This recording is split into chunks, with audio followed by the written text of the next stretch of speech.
All right, good evening, everybody. Slowly getting everything set up here. Hope you're all doing well. There we go.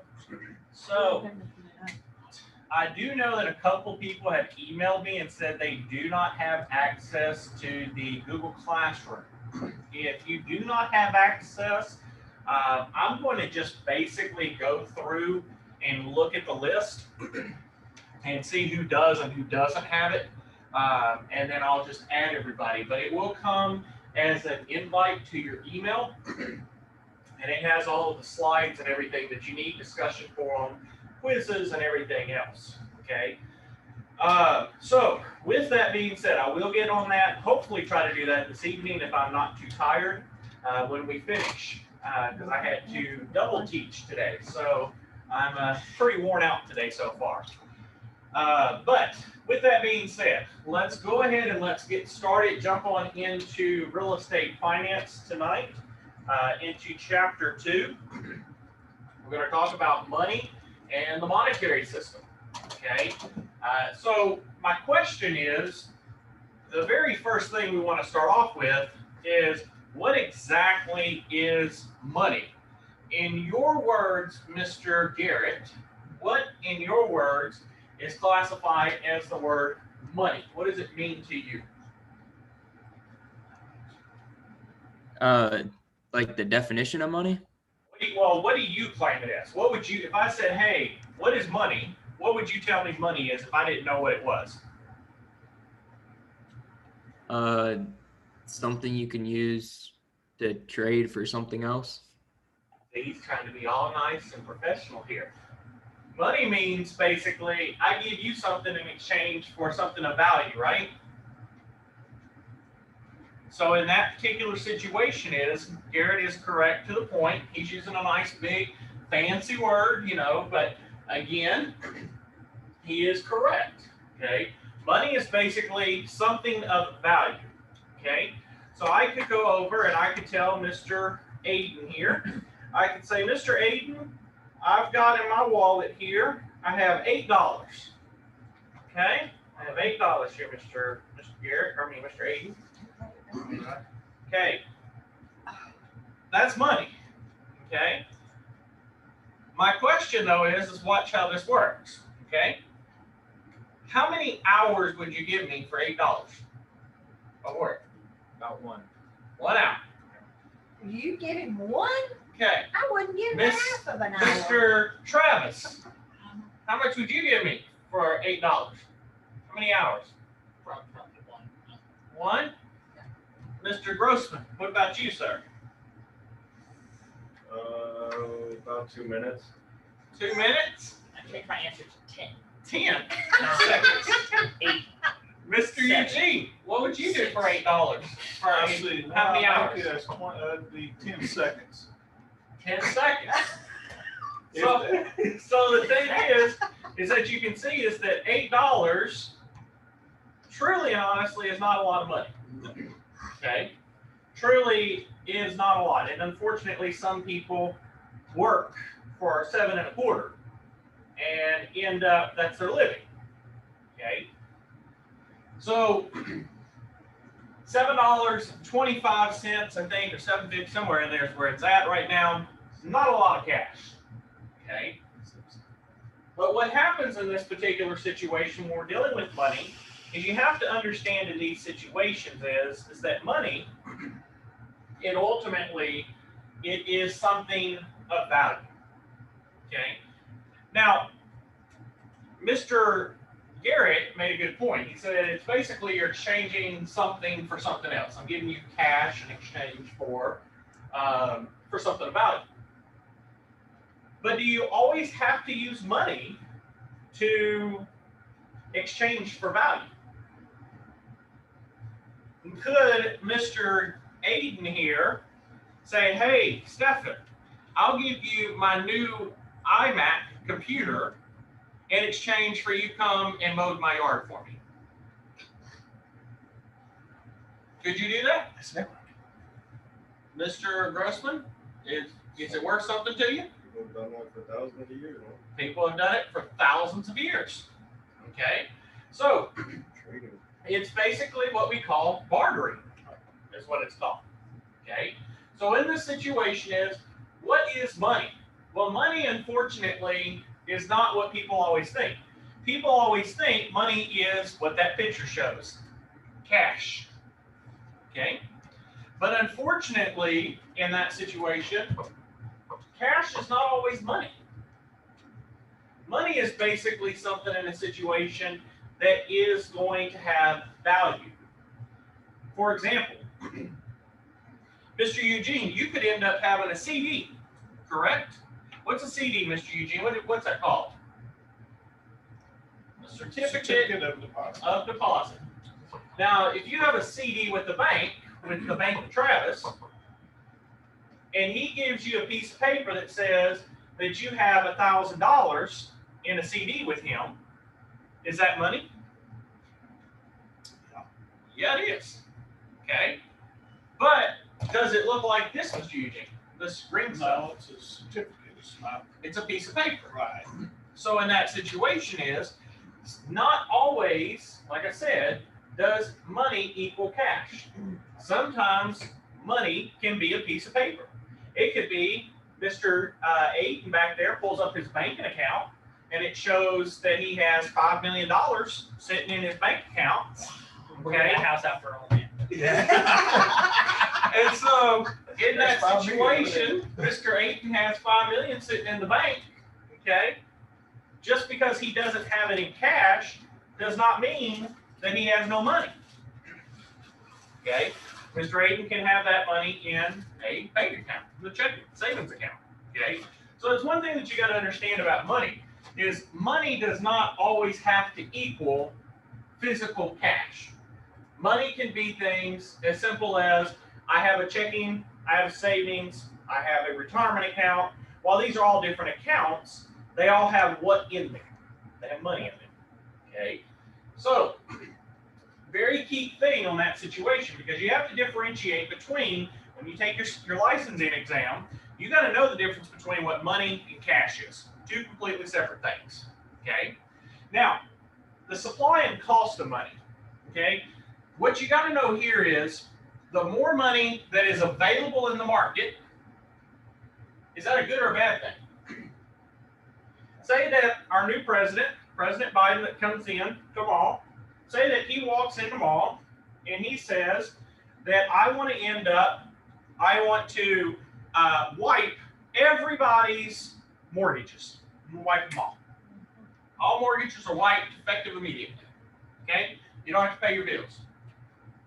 What does that do, Mr. Travis, to the dollar bill? What's the value of a dollar bill if Mr. Biden, President Biden, goes in and he says, I want to wipe all the mortgages? What happens to the value of your dollar? Goes down. Why does it go down? All the debts went away. Now there's more money in it that can be used, so therefore each individual dollar is worth less. But you mean you're telling me? So let me figure this out real quick here, Mr. Travis. I want to ask you a question. Okay. Okay. So you're telling me, Mr. Travis, that if I come over here and I'm a bank and I lent Mr. Ayton $200,000 for his house that he bought, and Mr. Biden comes in and he wipes Mr. Ayton's debt, does that mean that I get my money back? Well, wait a minute. But how do I get my money back? If you don't, and if they reimburse you for it, then there's more money and then inflation happens. Money. But unfortunately, are they going to give me my money back? No. No. No. So what happens if they do that? You're out $200,000. Well, am I really just out $200,000 No, now? I'm not on there, everybody else. Because here's how banking All works. interest. Here's how banking works. If you remember, I lend you, Ayton, $200,000. In exchange, you're going to pay me interest back, correct? So you're going to pay me my 2 plus interest. So like we saw yesterday, what did we see? That if he gets 300, almost 400,000, he's going to pay me back almost 800,000 at 5%. Okay. So for me to make money, I make money off of your interest.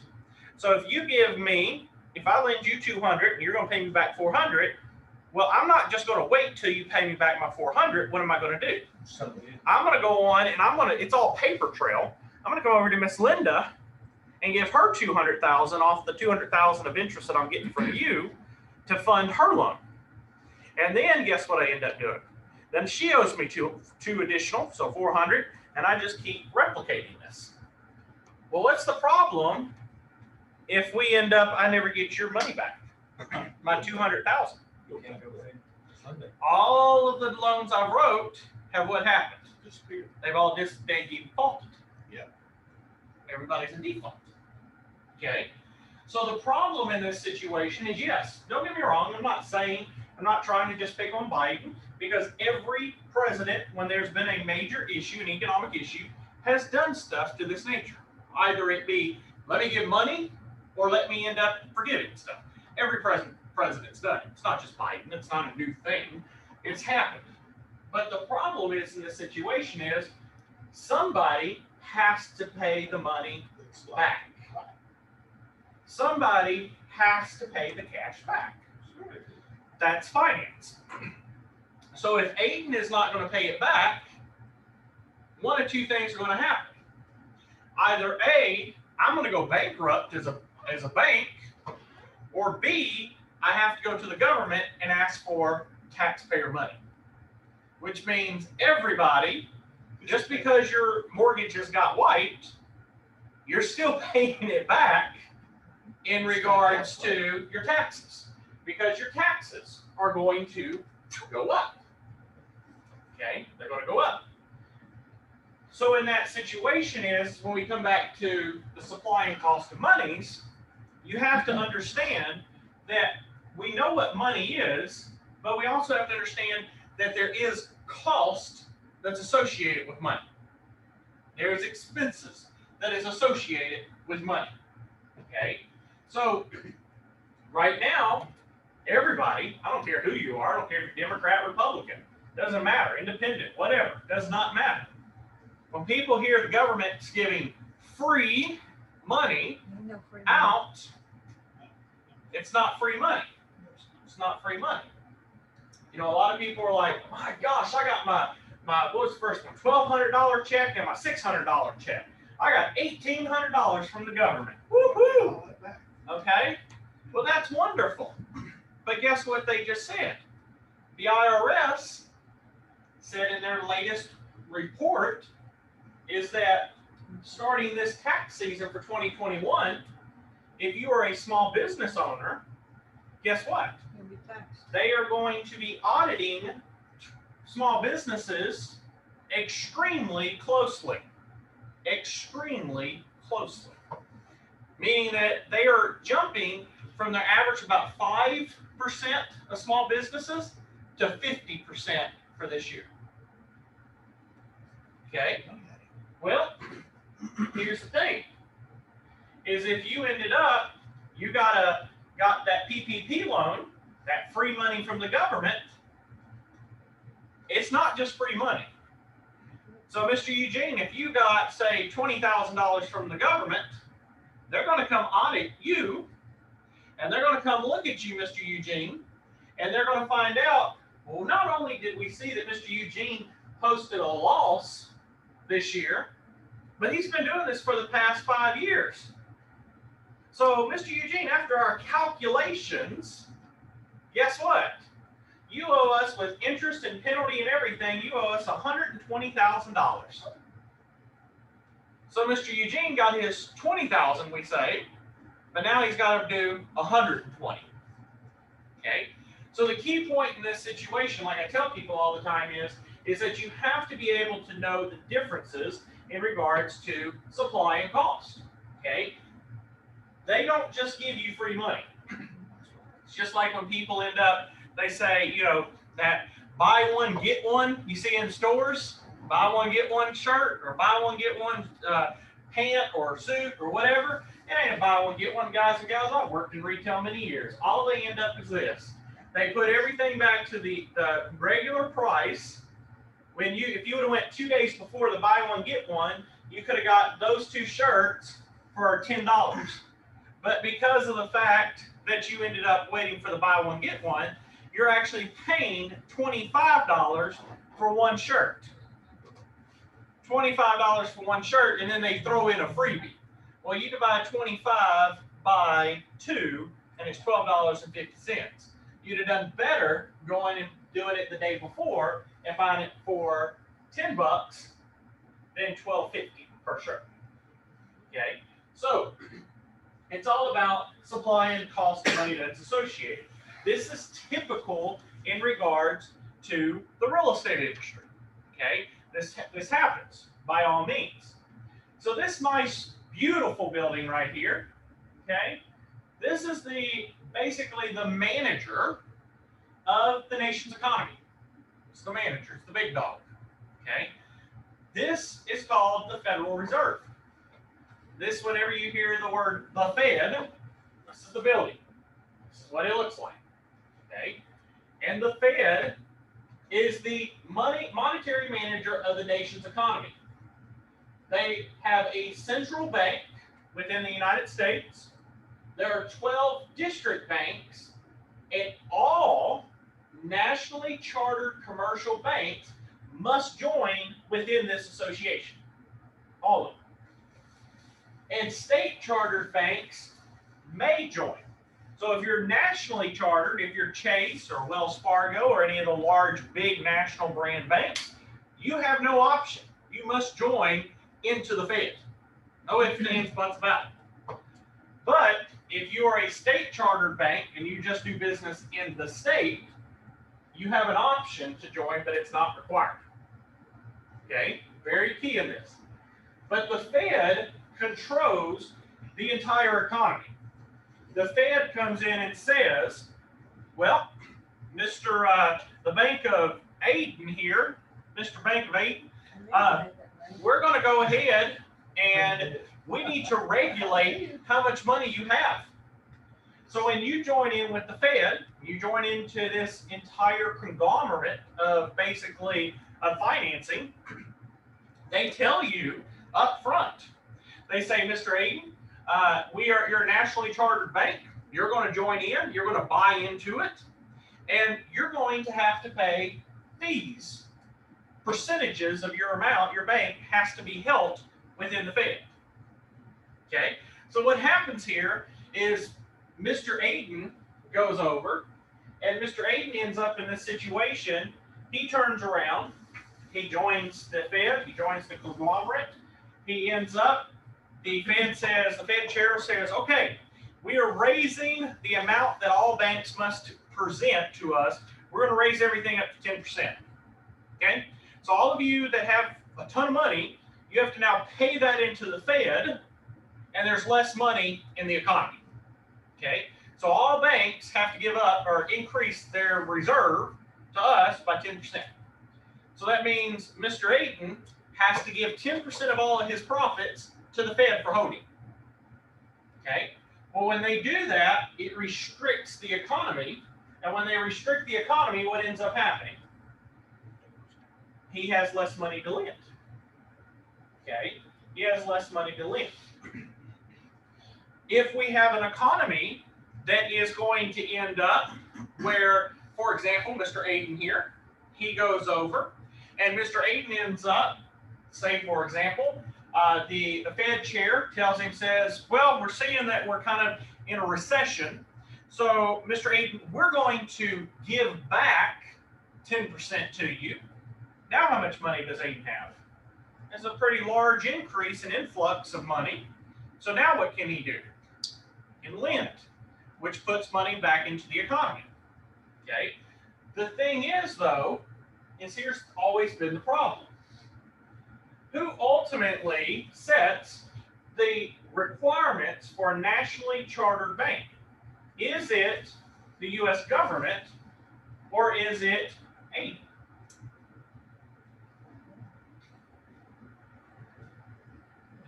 It's Aden. It's Aden.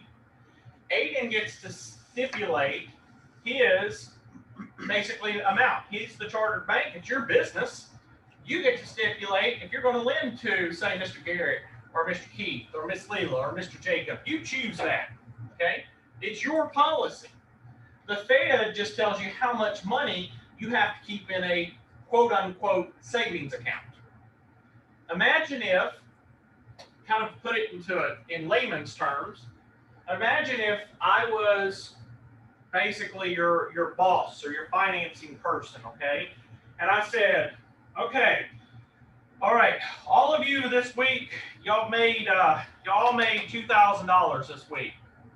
But because there's too much money in y'all's checking accounts, I'm gonna hold out 1,000 of it and I'll give you the other 1,000. I'm gonna put it over here in a savings account that's gonna earn interest. And when I feel like y'all need the money, I'll release it back to you. Okay? That's basically what the Fed does. The Fed says they basically see your account balance that you have as a bank, and they look at it and they see, well, Aiden's got $800 billion sitting in the account. He's got a ton of money. Way to go, Aiden. Well, we got a problem. There's too much money in the economy. We need him to give us half of that money so we can put in reserves because there's too much money in the economy. Okay? People are buying too much. And when people buy too much, what happens to interest rates? Interest rates do what? Go up. People, there's a ton of money. People want to make more money, so they want to shoot it up. Okay? So what happens is interest rates go through the roof.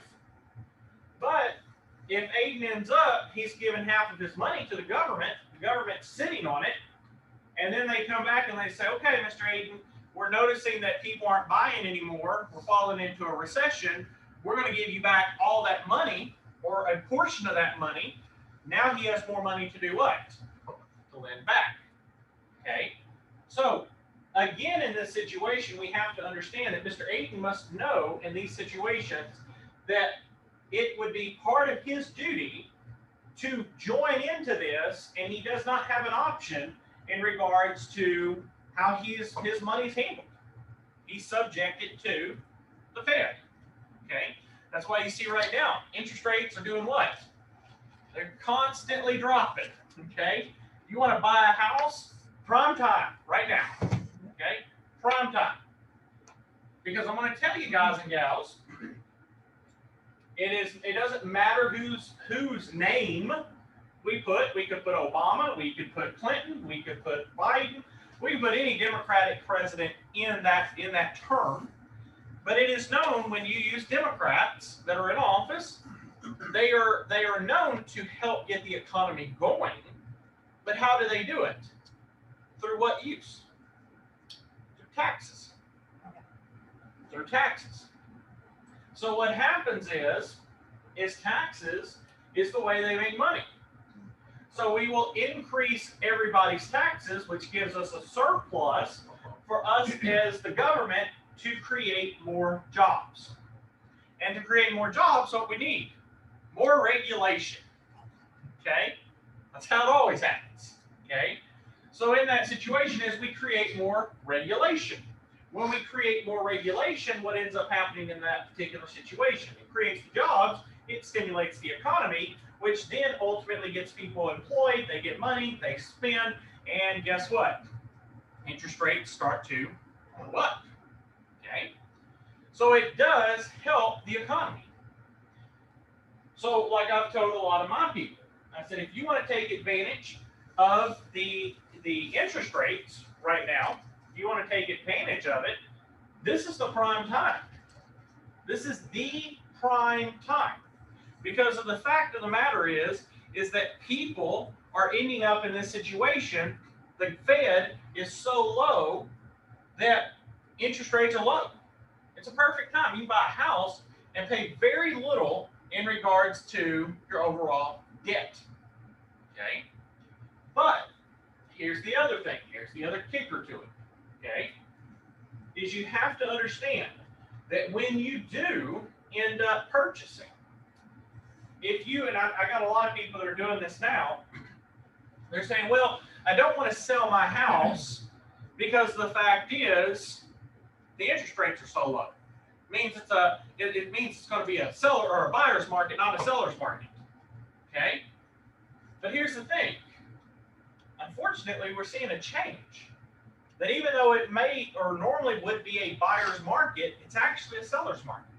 Because so many people not only got the stimulus checks, but they got these PPP loans and all, that everybody are starting to increase. Okay, they're starting to increase. Now, what about the instruments of credit policy?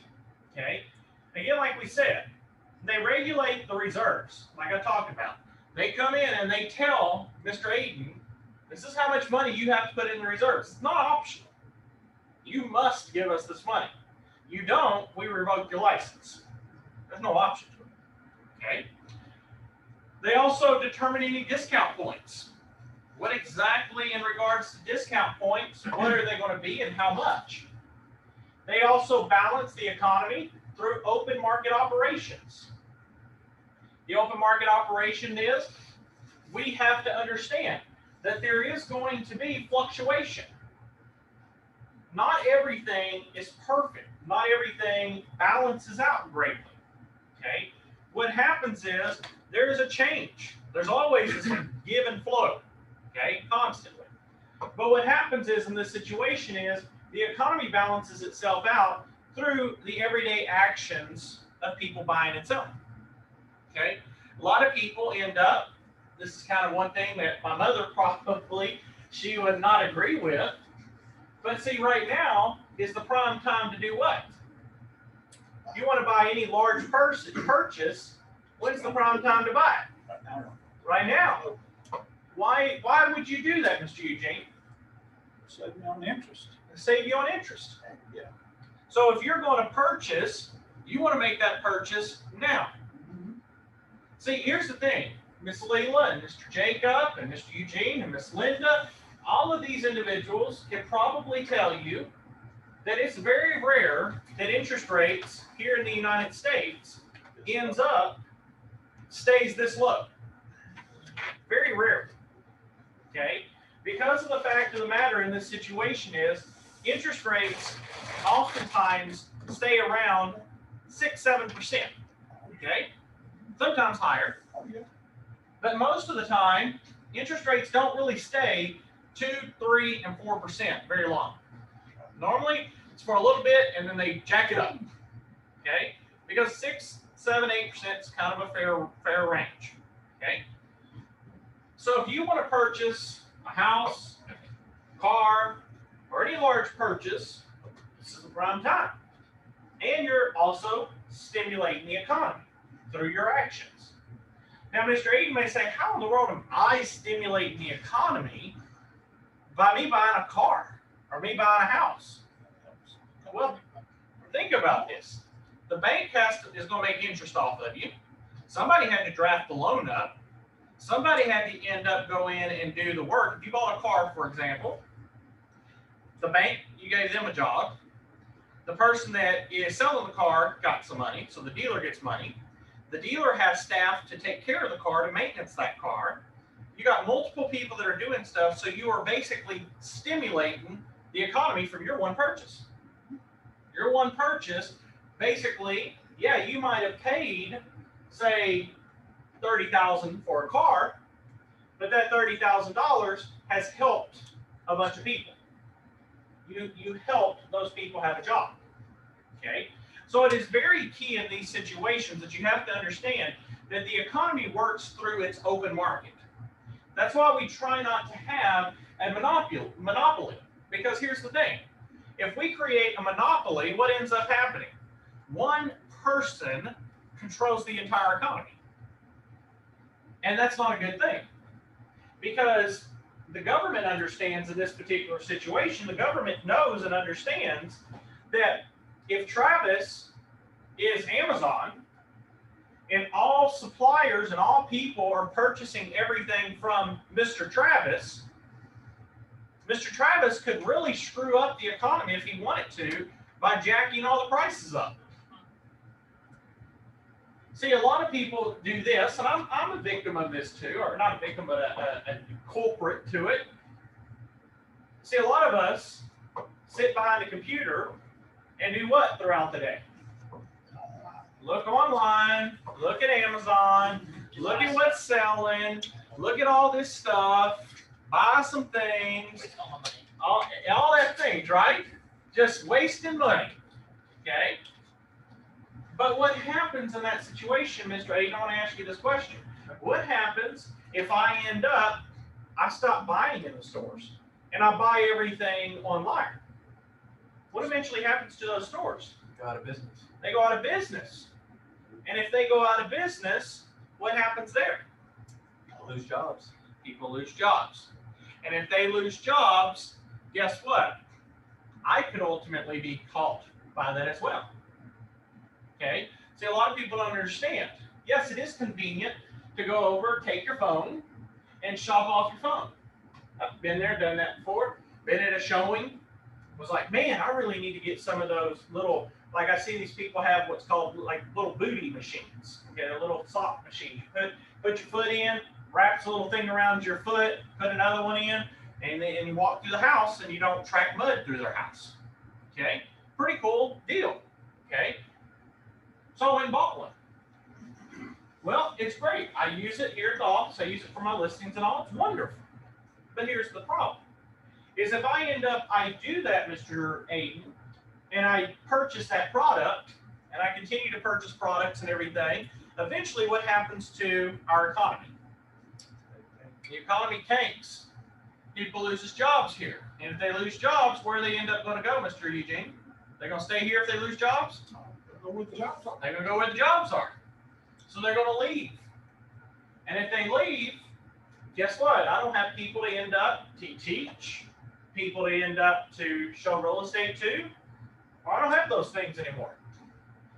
Had a very good meeting today with somebody, and we were talking about it. And, you know, some people believe that Zoom, this what we're doing right now, is going to go away. They have a feeling, within the next 6 months, Zoom is just going to be a pastime. Well, we don't agree with that, because the fact is students are starting to see, not only just students, but even clients are starting to see that it's easy. I can stay, you, Mr. Eugene, can stay at work and have your phone, and I, as a real estate agent, can walk through a house for you and put you on the video and tour the house while you're sitting right there at your job. I can go and I can educate individuals that are not even in my own city. There's plenty of you in Houston, some maybe in Austin and Dallas. We have people all over, okay? So what's happening in these situations is we're seeing a new way of things happening. We're having a new way of things happening. Even in finance, you're seeing things called Bitcoin, okay? Completely different way of thinking. The old cash going back here, this green stuff here, that's going away.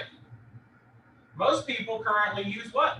What do you use, Aiden, when you go buy a meal? You go use this green stuff? Nope. What do you use? Debit card. You use a debit card. You use a card. You use a credit card. So in that situation we're seeing people give up the green stuff in exchange for cards. Or in some situations, this thing, your cell phone. You can walk up to a machine now and just put your cell phone up to it, beep, and I paid. Okay? So in that situation, like I tell people is all the time, is understand in these situations that things are changing. And they're going to continue to change. The way that we do business, and I can guarantee you, if I ask Mr. Eugene or Miss Leela or Mr. Jacob or Miss Linda, how in the world did y'all end up purchasing things when you were younger?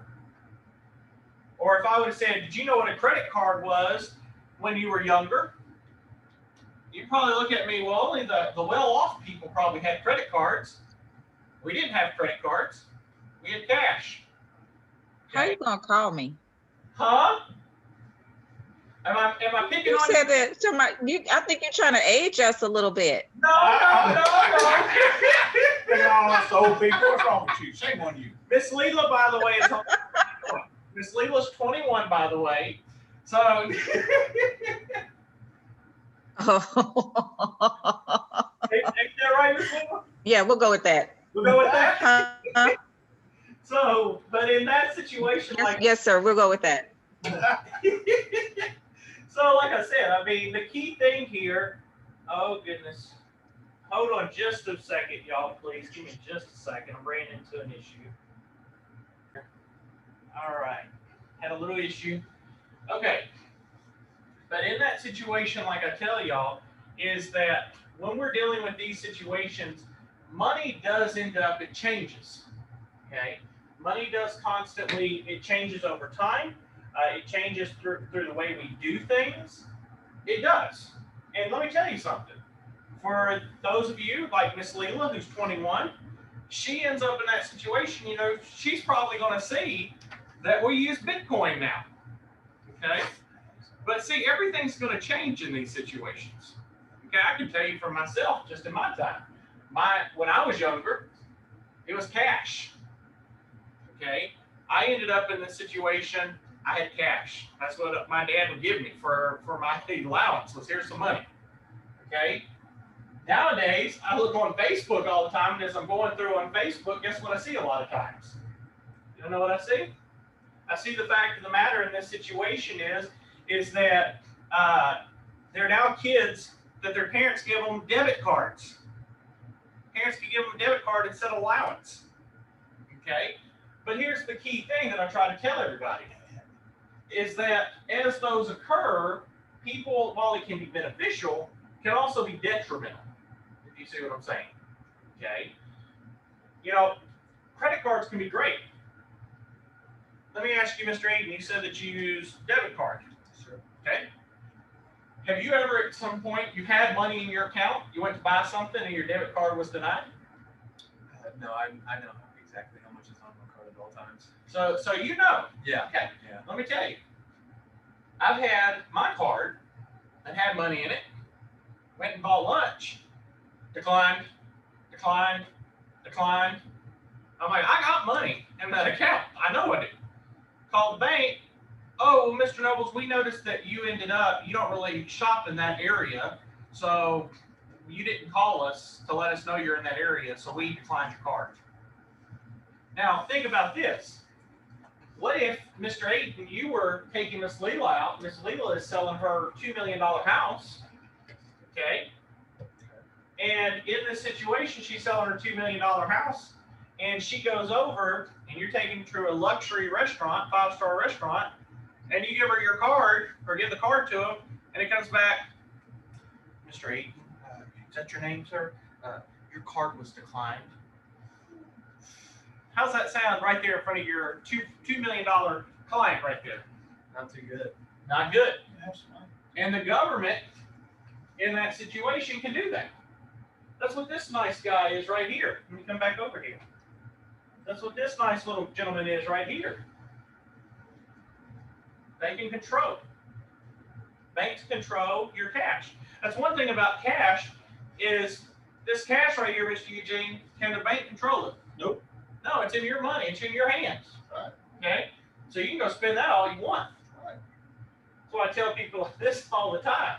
I always say this situation, if you're going to go out and you're going to meet with a high dollar client, you better make certain that you go over in this situation and you have this money. Okay? Take your card, you can use your card, but you better have some cash on you. Because the worst thing you want, thankfully the person that happened to with me, it wasn't a multi-million-dollar client. Okay, it was a good friend of mine. And the card was declined. Okay? But the thing is, in that situation is, you don't ever want to be put into a stance where you're sitting there and you're looking at your client, and you're like, Miss Leela, can you pay this $200 tab here? You just lost that client. Okay? Because it ain't going to happen. So again, it's very imperative in that situation that you understand the differences between what is money, what's the supply, and cost of money. These are very key aspects as well in regards to how things are put together. Okay? One last thing down here at the bottom. When we deal with Supervise the Truth in Lending Act, if you recall from the previous class that we had on yesterday, you can remember that we talked about truth in lending. The Reserve, the Federal Reserve, their duty is to end up, they must basically supervise the Truth in Lending Act. Okay, so their job is we got to make certain that anybody, say Mr. Keith, he's a bank, we got to make certain that Mr. Keith is following the rules of the Truth in Lending Act. Is he giving the proper disclosures? Is he explaining things? Is he doing what he's required to do pursuant to the act? If he's not, then guess what? Then he ends up, he has failed to do his job. Okay, and they will fine him. One thing about the Fed, those of you that are real estate agents in here, y'all know how nice they like to fine us if we're behind just a tad.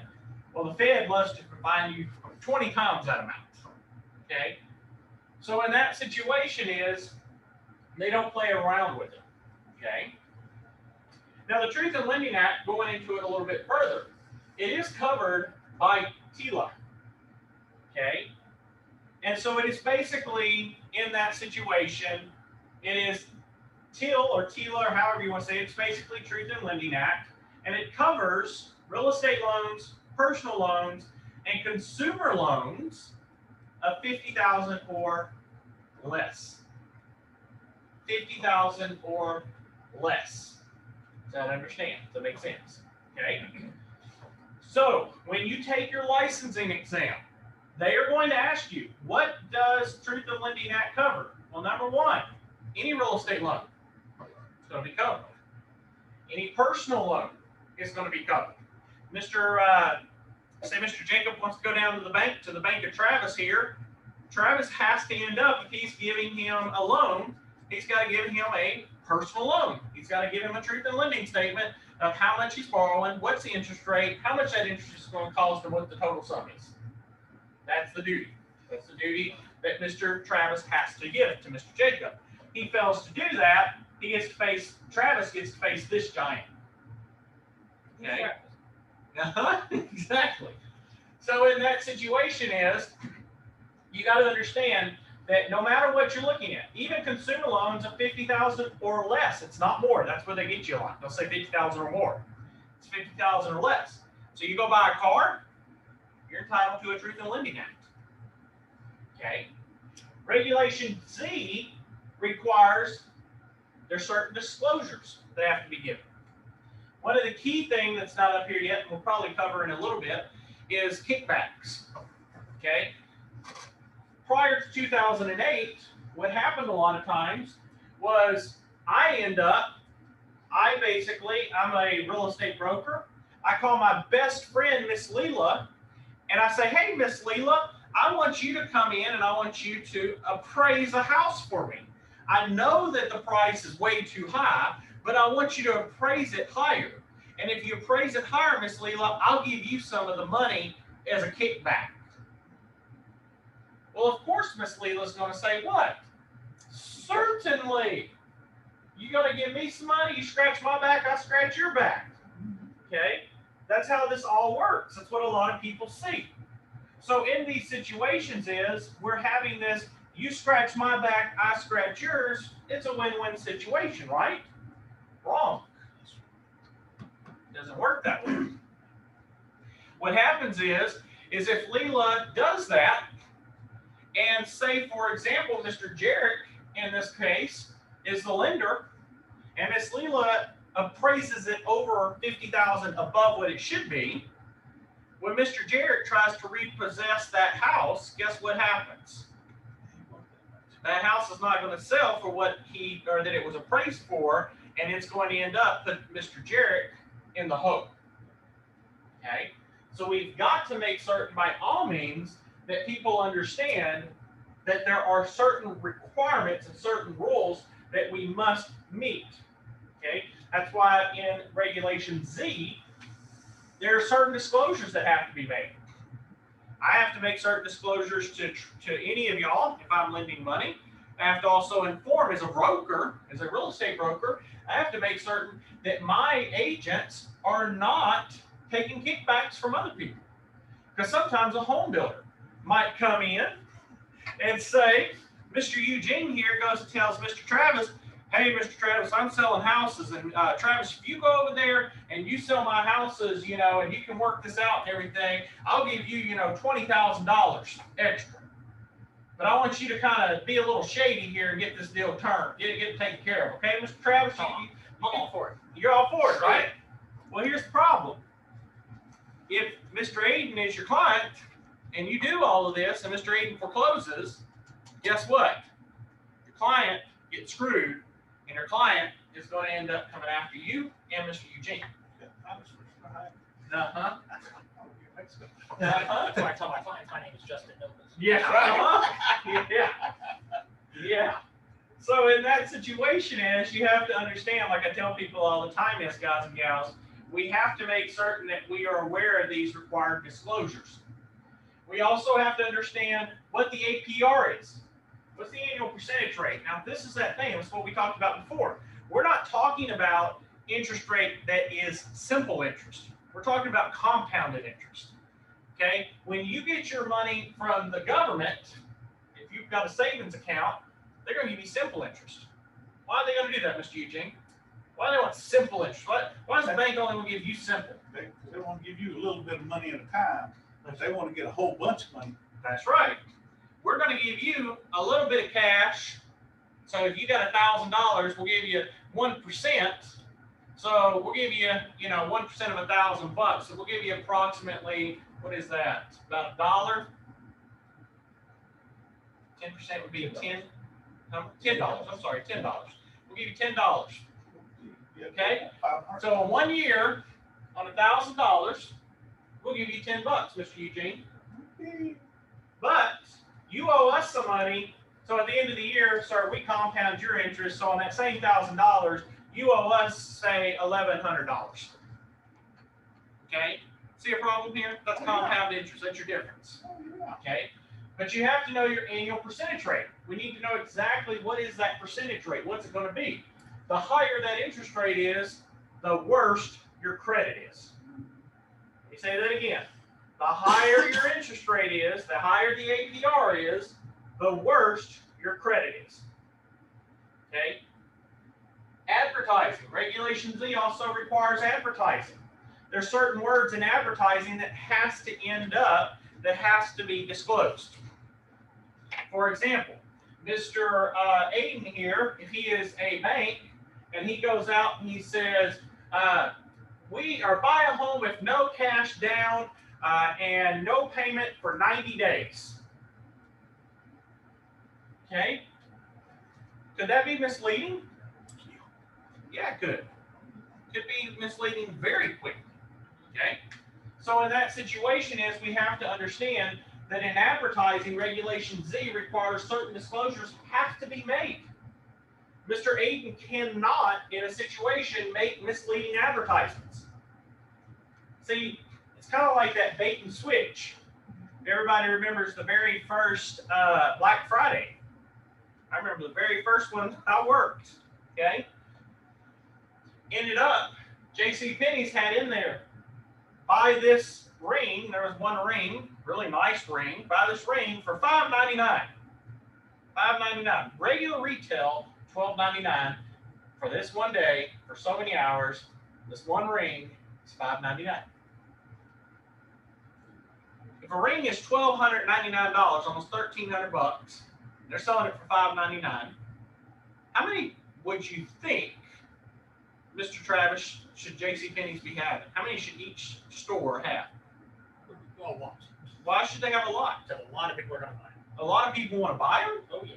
Really? Yeah. At our store, guess how many we got? Probably one. We got one. That's what We got one. Okay? Yeah, 1,000 people want it. And we had a lot of people showed up. A ton of people showed up. Okay? I wouldn't know. And they all showed up to JCPenney's, they showed up to our place. And of course, what happened? The first person that came in, we showed it, they looked at it, I want it, they buy it. We go to the next customer, Mr. Eugene, can I help you, sir? Mr. Aiden, we just finished, thank you, sir. Yes, sir. All that ring. You want what? All that ring you just sold him one just like it. We actually we just ran out. You just had one. Yeah, We don't stay on that ring. we only had one. Uh-huh. Well, Mr. Eugene, you know what, sir? We don't have that ring anymore, but we have this other ring that looks similar to it, and this one's only $1,300. No thanks. Where are you going? I want that one for $5. You can do that. Why don't, sir, this one, here you go, sir. It's okay. Goodbye. See, what that's called is a bait and switch. It's a bait and switch. We end up, we only have one item, one quantity. We massed it out to a very large group of people. Is one classified fair when you mass it out? No. Okay? And JCPenney's and many stores, not just JCPenney's, but many stores got in a lot of trouble, lawsuits and everything. Okay? Because they called it as a bait and switch. That's what happens in the mortgage industry. See, when you're dealing with these things, you do run into these different issues, if you see what I'm saying. So in these situations is, we have to make certain that as we're going through these, we have to ensure that as we go through, that everything is basically ending up, that we have everything that has to be given. We have to give full disclosures. We can't hide things, if you see what I'm saying. I can't go over and say, hey, we have this perfect interest or this loan that's going on. You know, if you qualify, y'all don't have to pay any down payment. You get 90 days of no payments. If you tell somebody that right now, if I told y'all can buy a house today, no down payment, and you can end up 90 days not paying anything, every person in the world would apply for that. Every person in the world would apply. Okay? That, while it may be a good concept, is not good business. Okay? Horrible business. In regards to the right of recession, okay? This is a part that basically states that Mr. Eugene, say in this situation, he wants to refinance his loan. So Mr. Eugene, you want to refinance your loan? We say, sure, we'll refinance you. We can get you terms and all. We can get you interest rate, Mr. Eugene, you're currently at 5%, we'll get you at 3%. Mr. Eugene signs the documents. Mr. Eugene, after that situation, he signs, and then he decides that night, man, I could have went to Travis and got it cheaper. Crud. Well, he has buyer's remorse because Travis could have got him at 1.9%. Okay? Well, the problem is that there were so many people complaining about this that they ended up that the right of rescission allows Mr. Eugene up to 3 days to back out of his loan purchase for a refinance, not for a purchase. In a purchase loan, when Mr. Eugene signs, guess what? Good luck. He's stuck. But when you refinance, you have 3 days to back out. Okay? So if you refinance and you decide after 3 days, yeah, I don't want to do this, you can back out. But if you went over Mr. Eugene and you went to Mr. Aiden to buy your initial house, and Mr. Aiden was at 3%, and you find out after you signed that Travis could have done it for 1.9, sorry, that's on you. Okay? Very important in that situation. Okay? Now, in regards to the United States Treasury, it's the nation's fiscal manager. We have two offices. We have the Office of the Comptroller of Currency, and we have the Bureau of Engraving and Printing. Of course, these deal with our treasury bills, our notes, and our bonds. This organization has a lot of weight to it, carries a lot of weight to it, okay? The United States Treasury basically manages a lot of aspects, okay? Now, a lot of people say this all the time. I remember when I was in high school, I thought the same thing. Why don't we just print more money? If we're in debt, just print more money. What's the problem? I mean, that's common sense, right, Aiden? Yeah. I mean, Jesus, everybody needs money.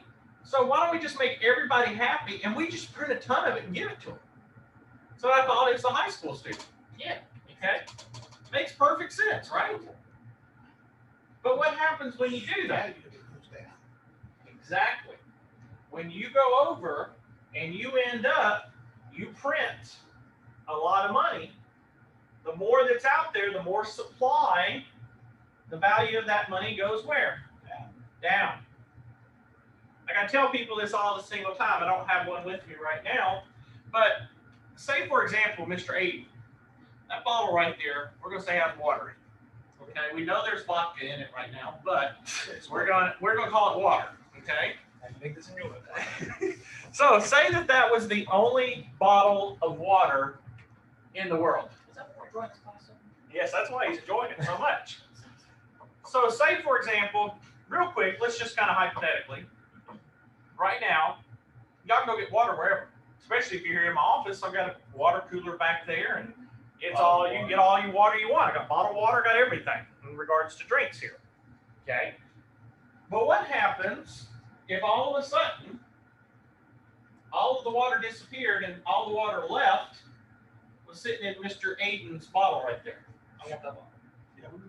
Why in the world do y'all want it? If he's drank out of it. We got to have water. But he's drank out of it. It's all about the vodka. So in that situation, Water. that water has now become extremely valuable. Okay? It's the same concept with finances. Okay? If you end up, it's just like with real estate and everything else. People like things that are new. People like things that are changing. Okay? People like conveniency. For example, they say this all the time. A person will go out and buy a brand new car and spend $50,000 to $100,000 on that car. Next year, is that car worth anything? One of the key things that they talk about a lot, everybody loves and would love to have a Mercedes-Benz. A lot of people love Mercedes or BMW, okay?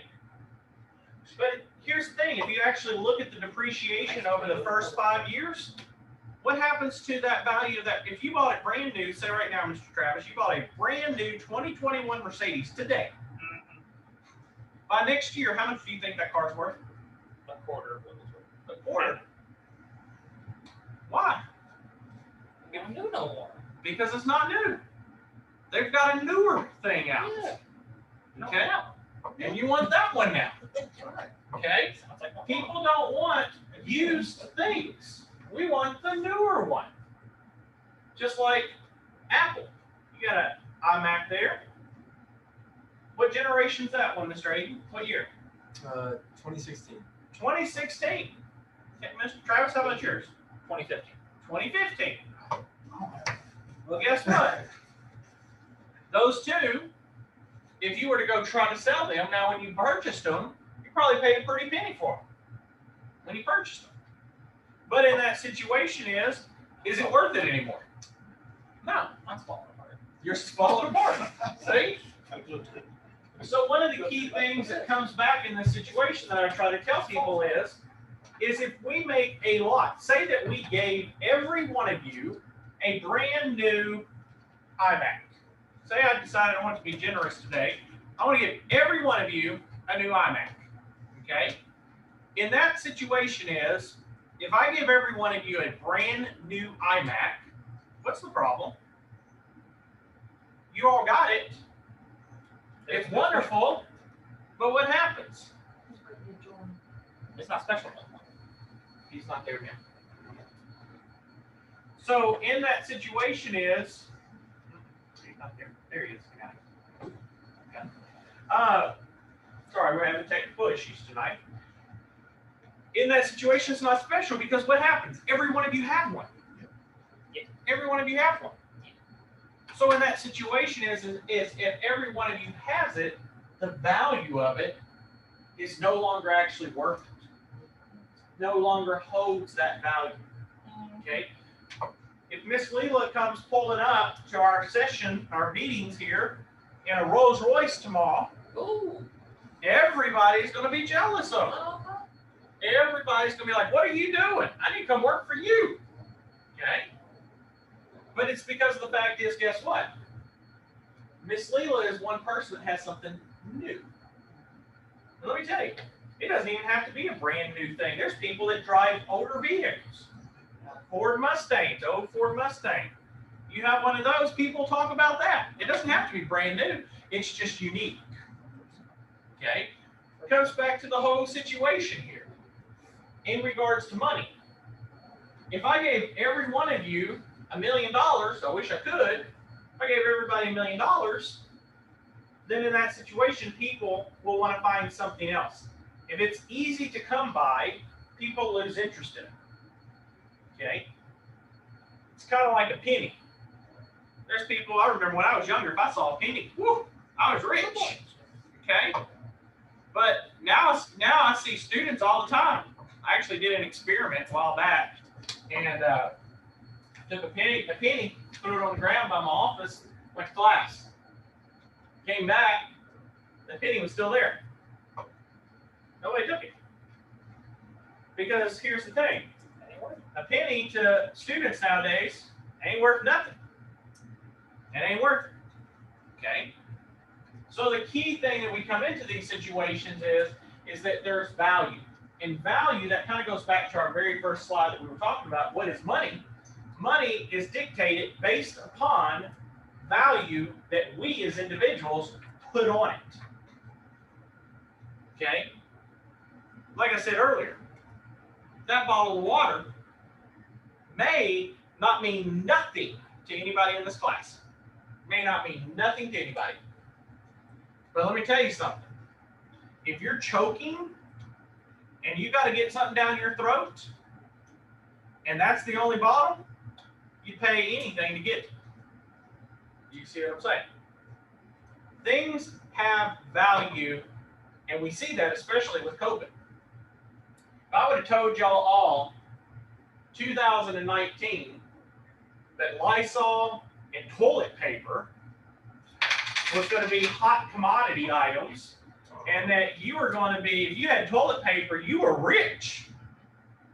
Y'all looked at me like, what in the heck is wrong with Mr. Nose? Maybe we need to get him some help. We need to get him set up with Miss Leela for a counseling session ASAP. Okay? Because the fact is, he's lost his mind. But now, in this situation, guess what?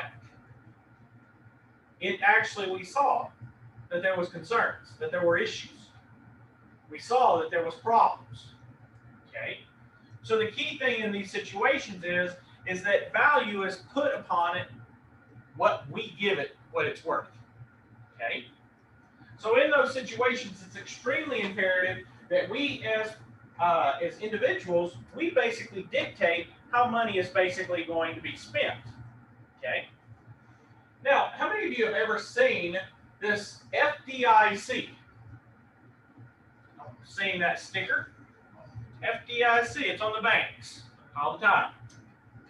Basically what it states is it insures deposits in banks and thrifts up to $250,000 per account. $250,000 per account. Okay? So Mr. Stahl, if you put your money into Mr. Eugene's bank, I don't recommend it, but if you do, okay, you probably won't get it back from Mr. Eugene, but at least you'll get $250 from the FDIC. Okay? No, but in that situation it ensures that you will get up to $250,000 per account. Now here's the problem. A lot of people ask me all the time, they say, well, Mr. Eugene or Mr. Nobles, in this situation, where should I end up? Should I put, if I have $1 million, should I open 4 accounts with the same bank? Well, technically here, yes, you could, because you're insured $250 per account. But here's the problem. Number one, if you got $1 million, I'm not going to recommend you go put your money into one bank in separate accounts. You need to put $250 in one bank, $250 in another bank, $250 in another bank, $250 in another bank. Because if we know anything from just common sense, is if Mr. Eugene has 4 different banks, $250 in each one, there's 4, with Mr. Eugene, and he's got a ton of people that need money, Mr. Eugene's only going to release probably $250, Travis. If you have 4 accounts, he's only going to give you $250, and he's going to take care of everybody else before he comes back and gives you your other 3. Okay?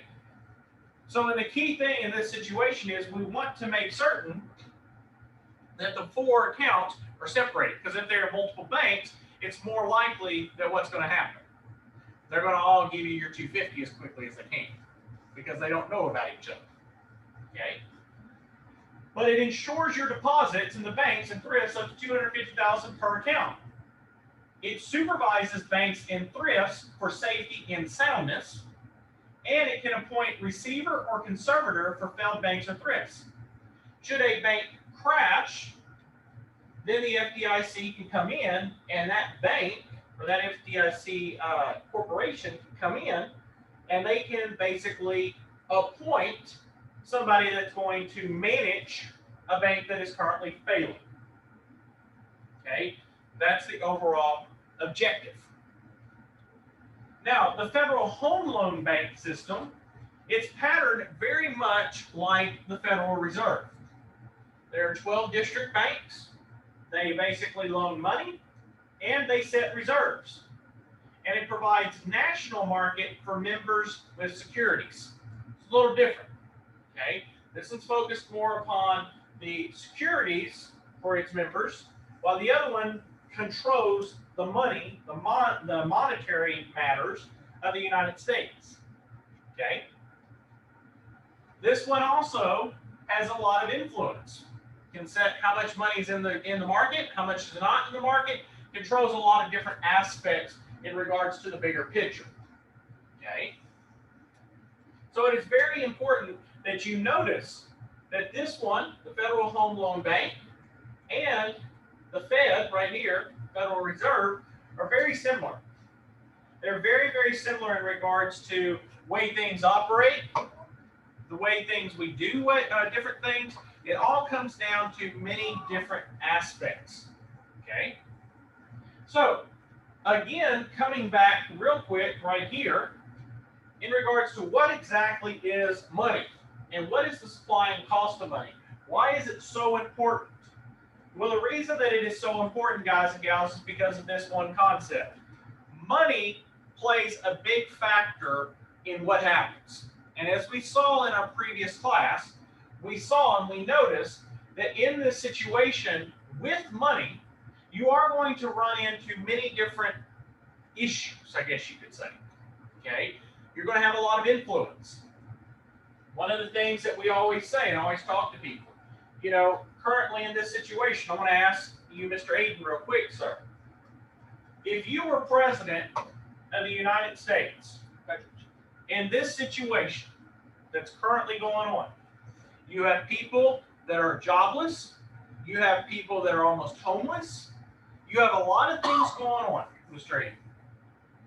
Do you feel, after what you've learned today, do you, Mr. Aiden, feel that mortgages should be wiped clear? No. Why do you say no? Because, it's gonna take the economy in like a domino effect fashion. So in a Not the domino banks. effect, so you say no because it's going to have a major impact on the economy. Is that correct? Yes. Then what other solution can you come up with? You're president. You got to find a solution. If I'm president, I'm gonna get a team of. Well, he's giving me that, but what would you do though?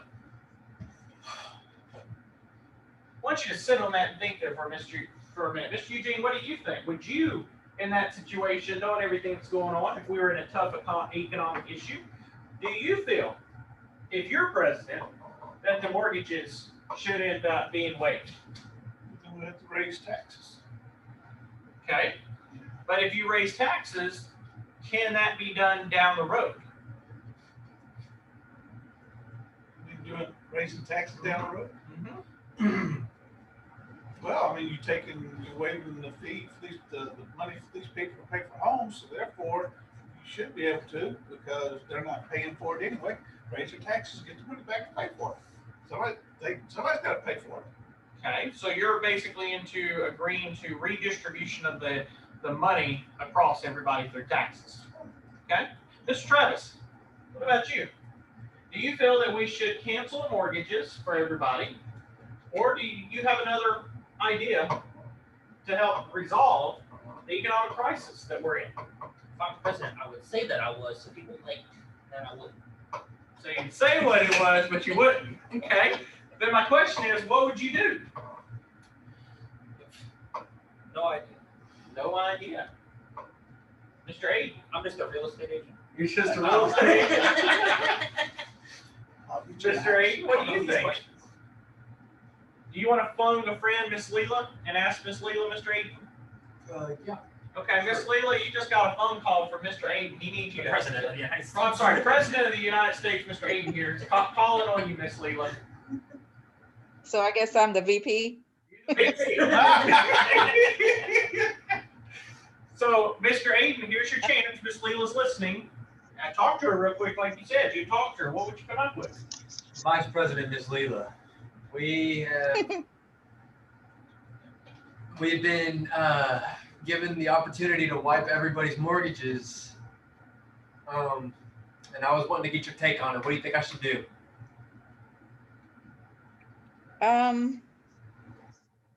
Well, I was sitting here listening and I was thinking, because I know in real time, real life, they were talking about forgiveness, even with student loans, maybe a portion to give versus wiping the whole thing and still potentially doing to raise taxes later to kind of balance that out versus just wiping everything at one time. What do you think about that, Mr. Aiden? Give collaboration here.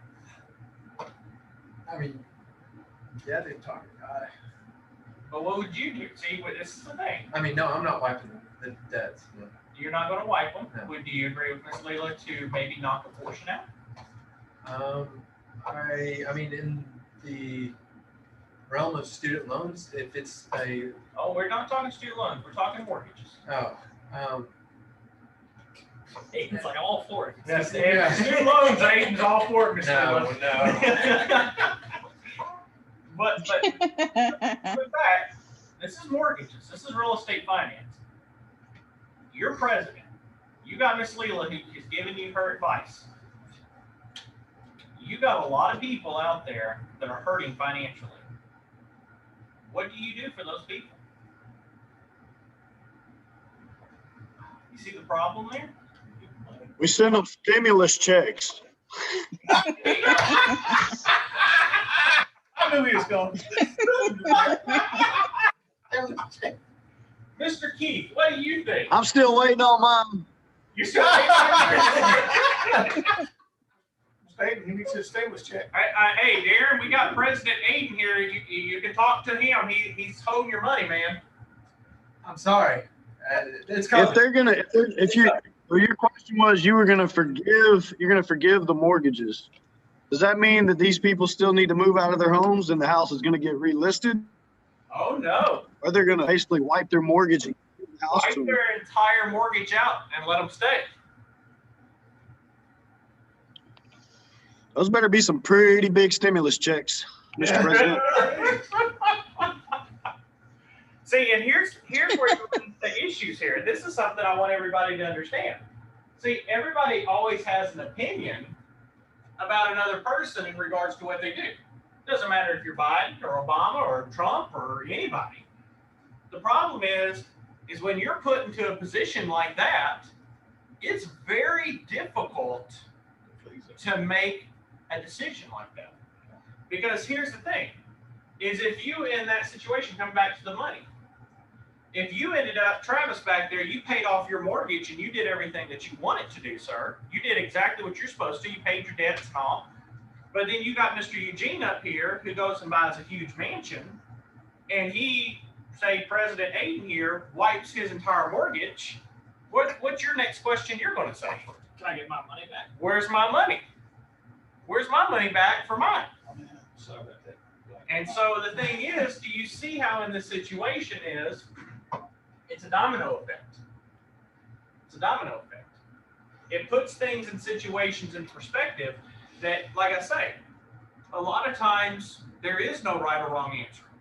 I always tell people in my real estate classes, you know, those that have had me before in class, I always always tell you, most of the time the answer to your question is, it depends. Because it's gray. There is not always black and white. There's not always going to be right and wrong. There's always going to be a gray area. You're going to upset some people, and you're going to make some people happy. But you have to ultimately, if you are president or in a position of power, you can even be the Fed. It doesn't have to be the president. You can be the Fed.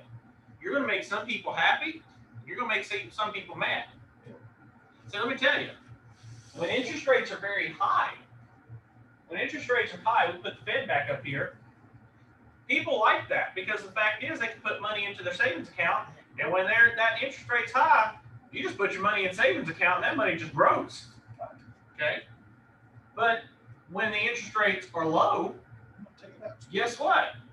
You're not making any money. You're making that $10 a year. It ain't worth it. So, Mr. Eugene, if you were that person that made a ton of money with your money just sitting there, and now all of a sudden you're making $10 a year, you're going to be furious. That's right. But Miss Leela may end up buying houses, and she's loving it because of the fact is interest rates are lower. So in those situations, like I always tell people this, you will not always make everybody happy. What is the solution to what we're dealing with? What is the solution to any economic issue? There is none.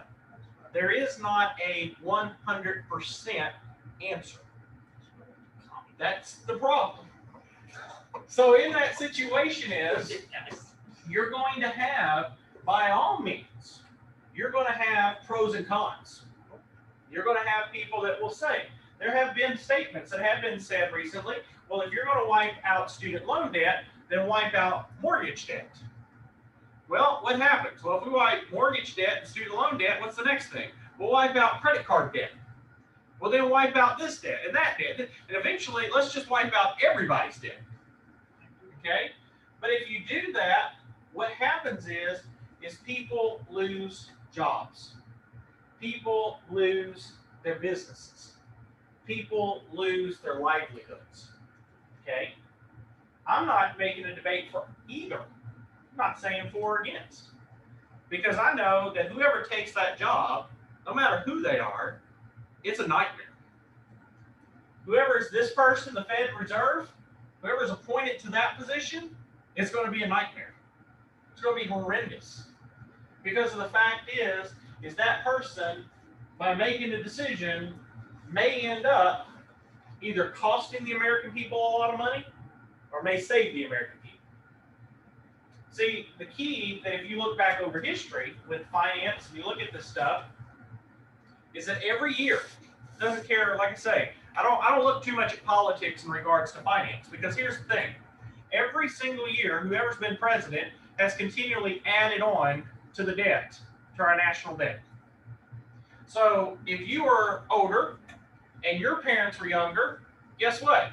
Their debt has been added on to their kids, and now to their kids' kids, and then to their kids' kids, and then and here's the thing. Eventually, that debt's got to be what? It's got to be paid. And eventually, somebody is going to have to be responsible. And in that situation, is like they always say, a lot of times people like to kick that can down the road. Eventually, you got to solve it. There's no more roads. You got to resolve it.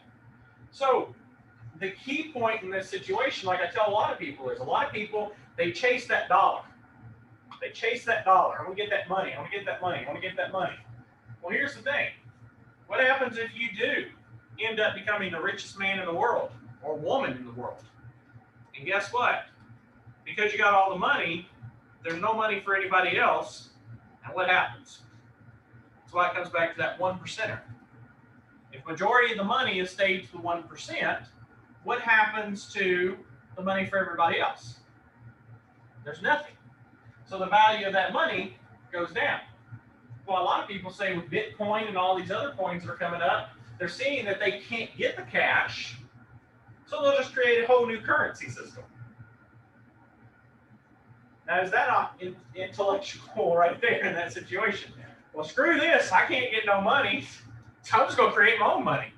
And hopefully I get a bunch of people that agree with me, and guess what? I'm good. And I'm the one that created it, so I have a ton of it. Okay?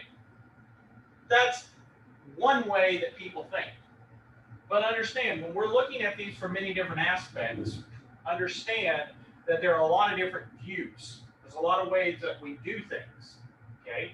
And you're going to have to be aware of these different associations and organizations. Okay? When you take your test, you're going to have to be able to differentiate between the Federal Home Loan Bank System, the Fed. You're also going to have to know the difference between the FDIC, the United States Treasury. You're going to have to know about the Truth in Lending. You're going to have to know about each and every one of these items for you to end up being prepared for your test.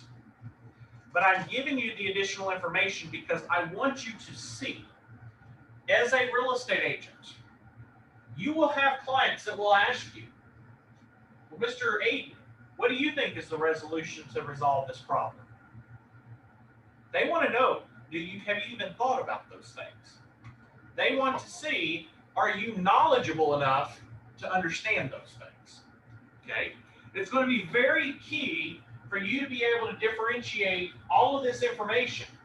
And you also need to know things like this where we talk about truth in lending. If a client ever says that they got a consumer loan and it was less than $50,000 and never got a truth in lending statement, you need to tell your client. You need to tell them. Because there are still loan sharks out there. There are people that will lend money. You got Mr. Darren over there who he'll lend you some cash, but I guarantee you, Mr. Jarrett, if you borrow some cash from Mr. Darren, he ain't charging you 1 or 2% interest. It's going to probably be 50 to probably 60% interest. Am I not right there, Darren? We'll get you in at 22. Oh, 22. He's being nice today. He's being generous right now. So in that situation, Mr. Eugene, what's Mr. Jarrett looking at if he borrows $1,000 for Mr. Darren here at 22% interest for 2 years? Ooh, he's gonna have a chunk of money you gotta pay back. He's gonna have a chunk of money to pay. Okay? So there's keys that you need to know this stuff because I'm gonna tell you something. In real estate, see the one thing that Miss Leela has amongst all of us, excluding me and her did our course or our training together, but one thing Miss Leela has to her experience, she's a counselor.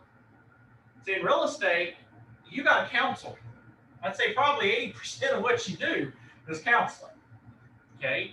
Your client's either going through a divorce, they got married, they have financial crisis. There's a million different things that's going on. You get counseling. Okay? But the thing is that you've got to know, like I tell people all this information, you got to know a little about a lot. You got to know a little bit about a lot so that you can help guide your clients in the right direction. Guys, I spent an hour, would have been a 2-hour meeting when I was getting to meet with a client today. It wasn't to talk real estate. It was just to talk about how her life is just stressful right now. But guess what? That's my job. That's my job as a real estate agent, is to help consult them, talk with them, and guide them in the right direction. That's my job. Okay? So it's the key thing in those situations that you have to be able to know these differences. So, with that being said, you know, a lot of you are probably like, is he going to let us out again early tonight? Guess what? We are going to let you out. Okay? We're going to let you out a little early tonight. But you got a video that's going to be uploaded. Okay? I'm trying to add in some videos to give y'all some context of real life. In your previous one, you will see that from last session, I uploaded the video that I promised. I'm going to be uploading the video again once they all process. I have another video in here for you as well.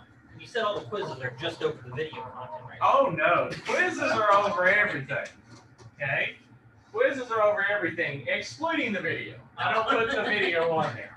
Video is more supplementary. It's to help you kind of get a better understanding and grasp on the material that we're talking about.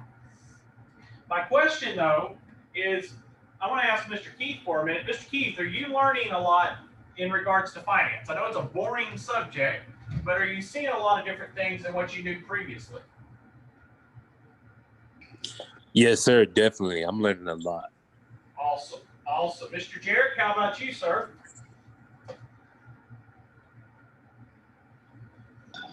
Yes, sir. I'm starting to understand a lot more. Awesome. That's good. So in these situations, I'm glad to see, like I said, a lot of you are learning a lot, and this is great. I'm trying to keep up with everybody. We have grown. Our classes have grown tremendously. So I'm trying to get everybody as I can. But again, like I said before, if you've got questions, feel free to jump in at any time. I don't mind answering questions. That's what I'm here for. But I do, like I said, right now, chapter 1 and 2 are kind of basic information. We'll start getting into the meat of the material as we move along. But again, we're going to go ahead and, like I said, call this a class for tonight. And then we will pick back up tomorrow. So we have we'll knock out 3 chapters as of tomorrow, and we'll keep moving forward. Okay? So continue what you're doing. Continue studying, doing your assignments. I will make certain that everybody has access to the course materials. I'll try to do that here later on and try to get that up for you. So other than that, we're going to call this a class, and I will see you all tomorrow. Y'all have a good evening. Talk to y'all later.